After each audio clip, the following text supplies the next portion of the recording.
The State of Philosophy in the Philippines ni E. Quito. Mga miyembro: Castillo Angela Joy, Legaspi Jelly, Martinez Annaliza, Novenario Heavenly Ann, Pentason Kim, Nahera Alia May, Sanchez Eliza Ashley, Sandoval Michael, Talay Kiena, Zante Flair, Tolentino Pauline. Ang kondisyon ng pilosopiya sa Pilipinas. Pilosopo. Ang salitang pilosopo ay hindi sapat o hindi akma para sa pagtutumbas ng salitang philosopher o sophist, dahil para sa ating mga Pilipino, ang pilosopo ay mas kilala sa kahulugang nililiteral ang kahulugan sa kung ano paman ang konseptong pinag-uusapan. Katutubong pilosopiya. Ayon kay Timbresa, ang katutubong pilosopiya ay napapatungkol sa ating karanasan. At dahil sa karanasan na ito, nagkakaroon tayo ng praktikal na kaalaman. Dahil rin dito, nakabuo tayo ng sariling nating pilosopiya, tulad na lang kung paano mag-isip ng sariling pilosopiya si Plato, Kant at Russell. Ito rin ay base sa ugat at paniniwala ng mga Pilipino, tulad na lang ng bahala na, gulong ng palad, pakikisama, bayanihan, utang na loob at marami pang iba. University of Santo Tomas, Ateneo de Manila, at University of the Philippines. Sa UST, Ateneo at UP, nagsimula ang pinakaunang pag-aaral ng pilosopiya. Walang tunay na pilosopo.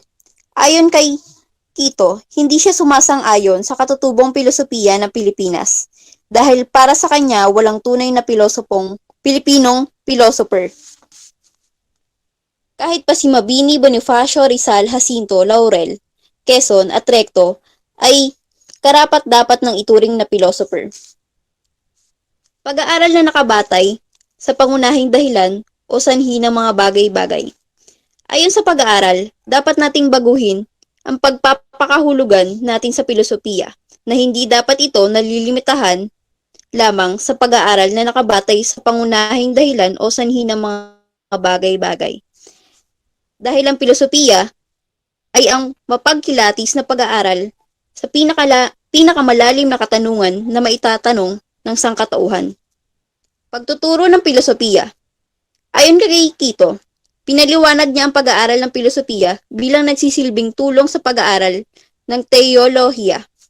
Ang unang paliwanag niya ay ang pilosopiya ay tulong sa pag-aaral ng teolohiya. Ay walang masyadong matematikang lingwahe. Ikatlo, ang pilosopiya ay bukas sa maraming ideya. Sa kabilang banda, ang UP Diliman ay mas binigyan diin ng lohikal at linguistic na pag-aanalisa. Sa konklusyon, nailahad ni Quito na ang sarili nating wika ang susi sa paghubog ng katutubong paninilosopiya, sapagkat ang diwa at kamalayan ng mga tao ay mas epektibong na ipapahayag sa kanilang katutubong salita. Tulad nga ng sabi ni Quito, hindi uunlad ng mga literatura at mga pag-aaral kung hindi natin maipapahayag ito sa sarili natin wika. Pangalawa, isa sa mga rekomendasyon na solusyon sa pagpipansin ni Quito sa teksto niya ay ang paghikayat sa mga profesor na magkaroon pa ng mas mataas na antas ng pag-aaral, tulad ng sabi niya na maraming profesor ang inabandona ang lahat ng effort sa pagpapatuloy na mag-aral ng master o doctoral degree dahil na rin sa mabigat na pasanin ng mga profesor, kaya nawawalan na ng oras sa pagkakaroon ng malalim na pag-aaral na at kailangan din nilang ma-expose sa ibang profesor sa filosofiya sa iba't ibang rehiyon ng bansa o ibang bansa na kung saan mayroong mga mentor sa filosofiya na pinapalawak nila ang kanilang kaalaman at mas pinapalalim yung nalalaman na alam na nila. So, pangatlo, walang anumang institution ang sumusuporto sa pagbuwang ng mga filosofiyang aaral o pananaliksik dahil na nasa third world country tayo o pagpapaunlad na bansa. mas napapagtuunan ng pansin ng ating gobyerno at ng institusyon ang teknolohiya at industriya. Kaya naman, nasa mababang angkas ng prioridad ang kultura sa bansa. Susunod, na may kinalaman sa filosofiya dahil hindi rin nabibigyan ng pansin ang filosofiya sa bansa. Dahil na rin sa kakulangan ng pagprograma sa pananaliksik sa larangan nito at kailangang makapangsikayat pa ng mas marami na miyembro ng organisasyon para sa filosofiya. Kaya naman, ang sunod ay ang pagtapik at ang paghingi ng suporta para sa filosofiyang pananaliksik mula sa international agency upang makaunlad ang filosofiyang Pilipino. Hindi o malambot pa yun? hindi o puro akda, teksto at mga pag-aaral kung hindi natin kahit ito sa hindi natin wika. Sunod.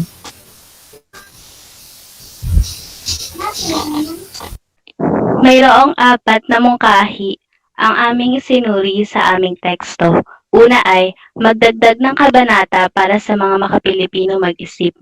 Pangalawa, magdagdag ng kabanata para sa mga listahan ng mga artikulo at aklat ukol sa pamamaraang pilosopiko at oriental at kanluranin na pag-iisip na sinulat ng mga Pilipino.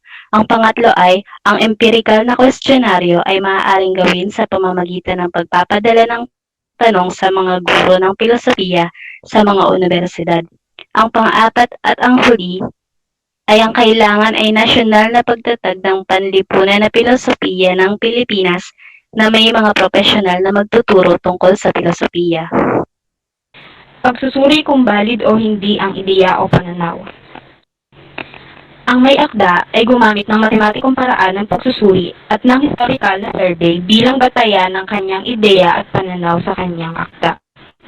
Ang akdang State of Philosophy in the Philippines at ang iba pa niyang mga aklat ay kinilala at ipinagbibili sa iba't ibang mga bansa sa mundo. Kaya naman, aming masasabi na ang kanyang mga batayang ginamit at isinulat sa kanyang mga aklat ay valid at totoo. Ika naman, sa pagtukoy sa layunin ng teksto, merong dalawang nilagay dito. Ang una, magbigay ng impormasyon, pananaw at paliwanag, at ang manghikayat. Sa unang layunin, sinabi niya, nilahad niya ang tunay na kalagayan ng filosofiya sa Pilipinas. At pinaliwanag ang Filipino indigenous philosophy na nakabatay lamang ito sa paniniwala at gawin ng Pilipino tulad ng bahala na gulo ng paral, sa bayanihan, isang na loob, at marami pang iba. At pinakilala ang ibang bayani ng aling matawag na tunay na pilosopo na nabanggit din kanina na sila Maguli, Bonifacio Rizal, Pinto, at iba pa. Itinahayag ang mga unang universidad na nagpasimula ng kursong filosofiya sa bansa. Ang University of Santo Tomas, Ateneo de Manila, at University of the Philippines.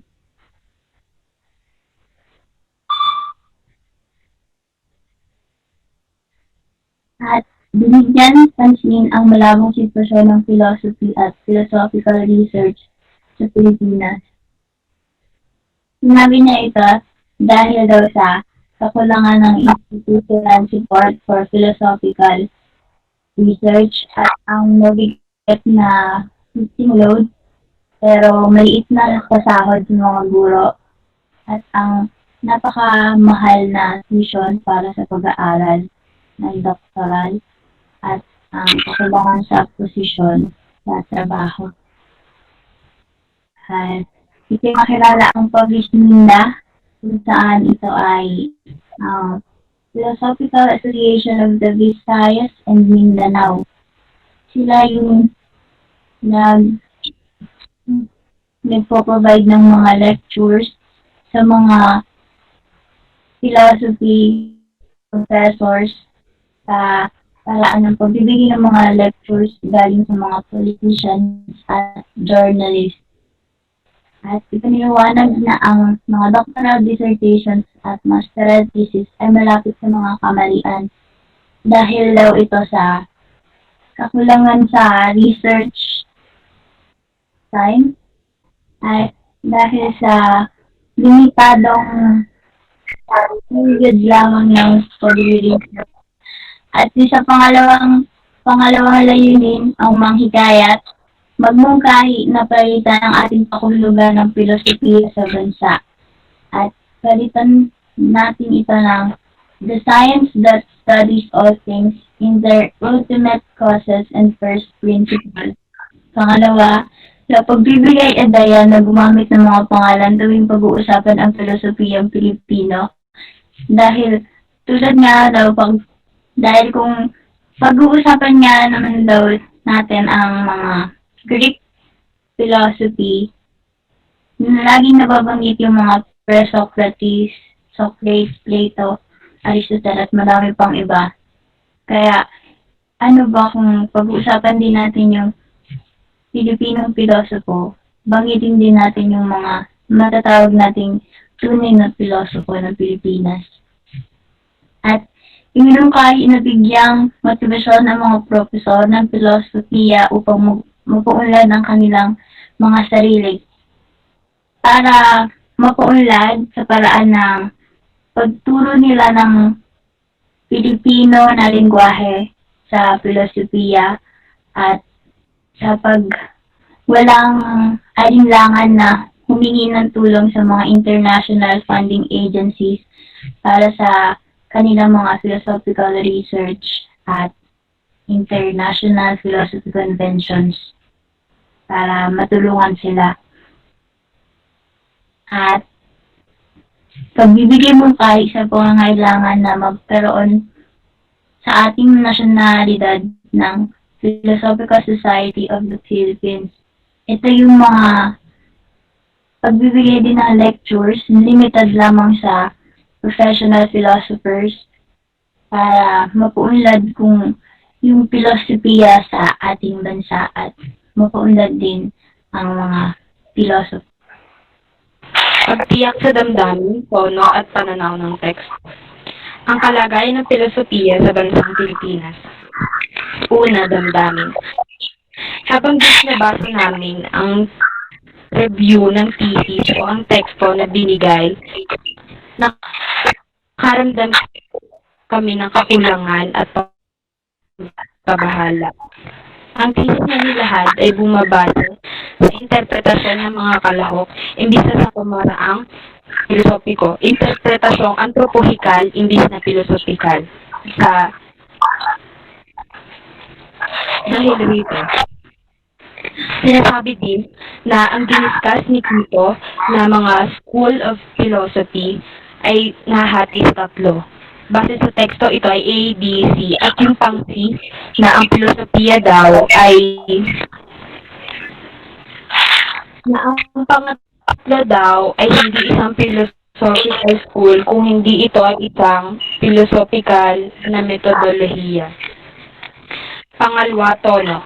Seryoso, ang author ay formal na nagpahayag ng kanyang mga ideyang nakalat. Ito ay sa pamamagitan ng thesis. Pananaw. Unang panauhan. Ang nilalaman ng teksto ay tumatalakay sa kanyang pananaw kung ano ang kalagayan ng filosofiya sa bansa gamit ang kanyang mga nakalat na impormasyon.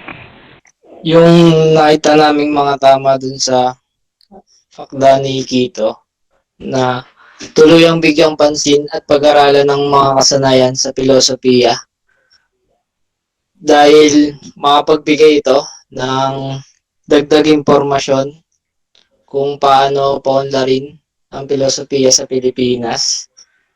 Tapos nasabi din na ang lengguwaheng Pilipino ay wala pang salitang panumbas sa salitang sopis, kundi pilosopo lang.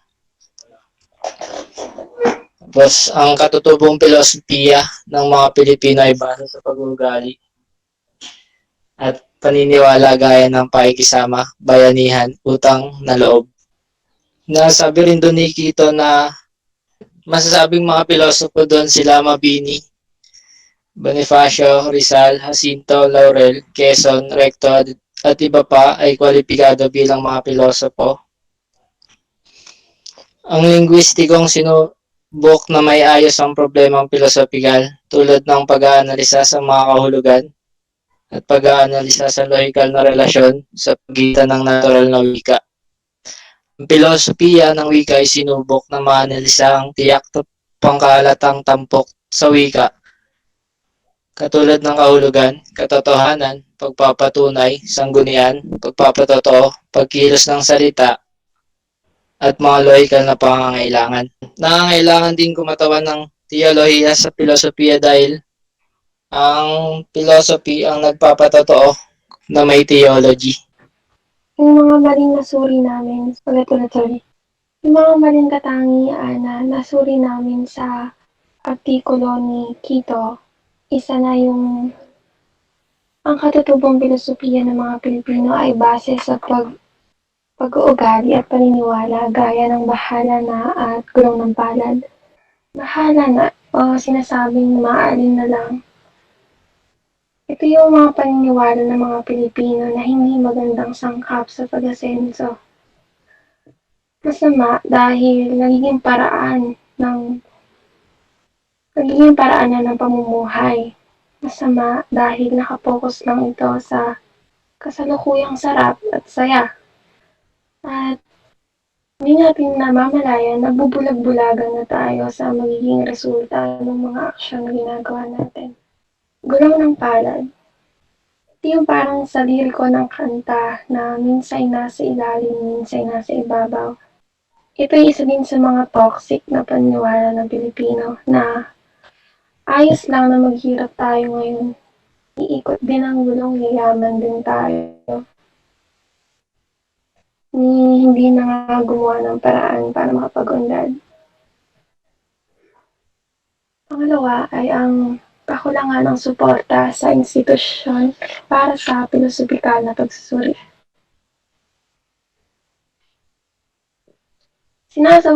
Sinasawalang bahala natin ng importansya ng pilosopikal na pagsusuri dito sa bansa. Walang pondo yung pamahalaan natin para mapagyaman to. Walang suporta sa lokal na mga pilosopo gaya ni Quito. Pangatlo ay ang kakulangan sa profesional na pagtrato sa lekturang filosofiya na binibigay ng Philosophical Association of the Philippines. Kasi ang liit ng tingin ng mga Pilipino sa filosofiya, marahil dahil ito sa maling orientasyon sa atin. Isa pa ay ang kakulangan ng textbook o babasahin tungkol sa filosofiya para sa ating mga kababayan. Magtungo tayo sa Lagoon. Nabatid kong bukas naman ng mga Pilipino na tanggapin ang mga pag-aaral at kasanayan sa filosofiya. Mahirap lang dahil limitado ang karamihan sa kamalayan sa kung anong pumapaloob dito at kung gaano ang epekto nito sa kulturang Pilipino. Gayon din ay ang kakulangan sa salik ng mga universidad sa kolehiyo at profesional na kapasidad ng mga propesor sa filosofiya. Kahit madaming diskusyon tungkol sa artikulo ni Emerita Esquito, katulad ng mga kakulangan at kamalian, hindi pa rin mababawasan ang kanyang naiambag sa larangan ng filosofiya.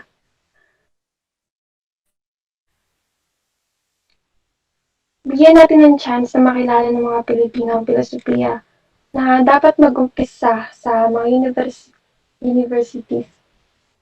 Gaya ng sabi ni Quito, huwag natin sayangin ang mga kaalaman na nahahayag sa filosofiya para hindi makalimutan ang mga lokal nating pilosopo. Sa conclusion naman, ang kalagayan ng filosofiya sa Pilipinas ay masasabing di gaanong nabibigyan ng importansya at pansin. Dahil naisip ng karamihan na nasa mababang antas ito ng pag-aaral sa ating bansa. Mangilan-ngilan din sa atin yung yung nagbibigay ng kurso tungkol sa filosofiya. Ilang institusyon lang.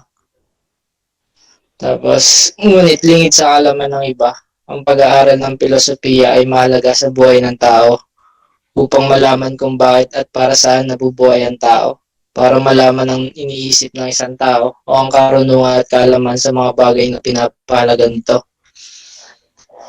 Makakatulong din ito sa mga tao upang malaman na ang lahat ng problema ay kayang bigyang kasagutan.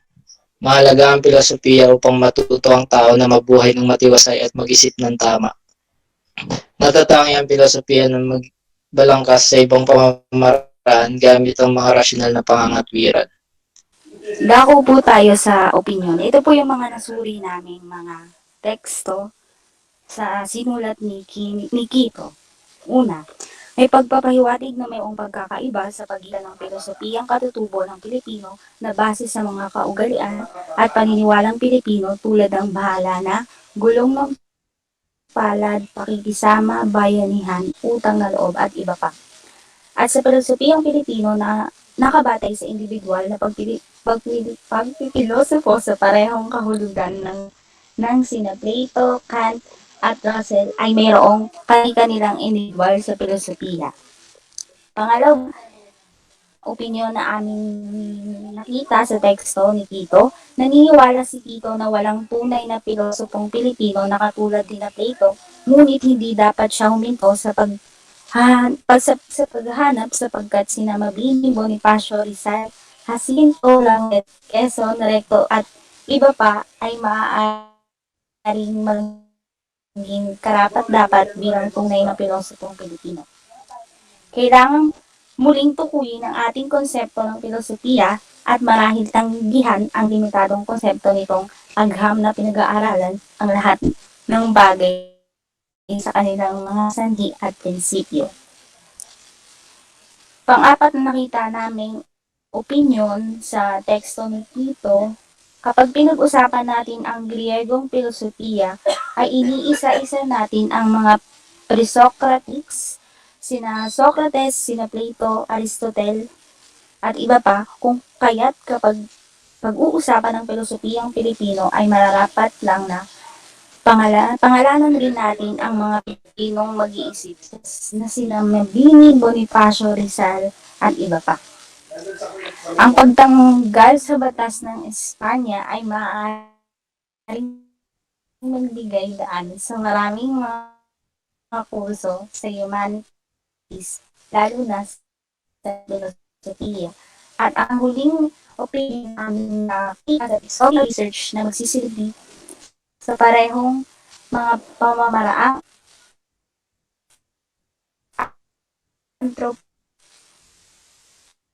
Polo ng Pilipinas o PSP na may mga lektor limitado sa mga profesional na filosofiya. Nagtaas si Dr. Kito ng ilang mga seryosong katanungan tungkol sa estado ng filosofiya sa Pilipinas. Ang mga ito ay mga katanungan na nararapat sa seryosong pagsasaalang-alang kung nais nating maging isang bansa ng mga nag-iisip, pati na rin ang mga tagagawa.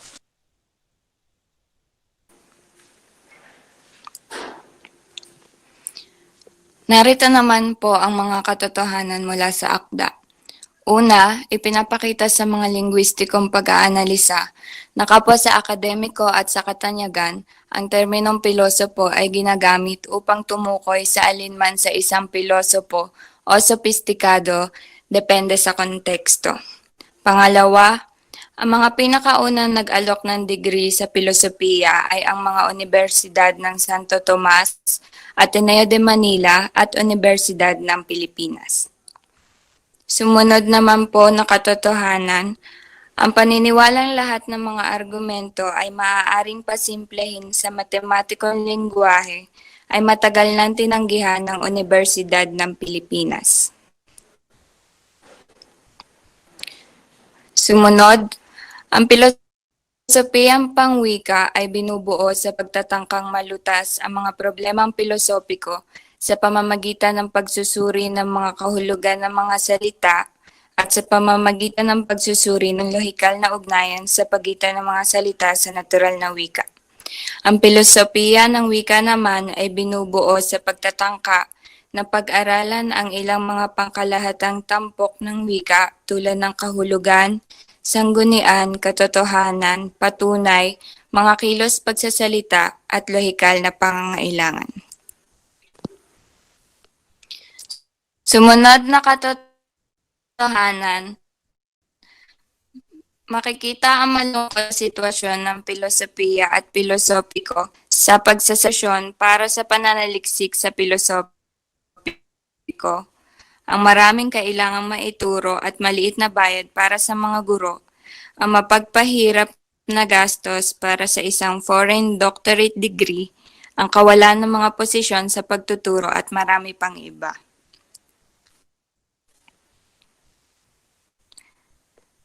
Sunod, ang nabanggit na Philosophical Association of the South sa katunayan ay ang Philosophical Association of the Visayas and Mindanao o PAVISMINDA na itinatag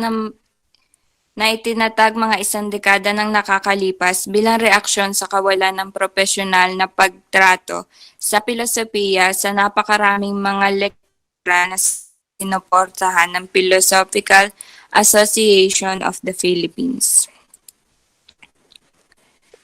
Sa Mindanao State University, pagkatapos ng mga pagbabago sa curriculum ng lahat ng mga kursong profesional, ang pag-aalis sa mga requirements na maka-Espanya ay hindi nagbigay daan sa karagdagang 12 unit sa humanities, ngunit sa pangkalahatan sa maraming mga kurso sa bawat sakop ng pagdadalubhasa.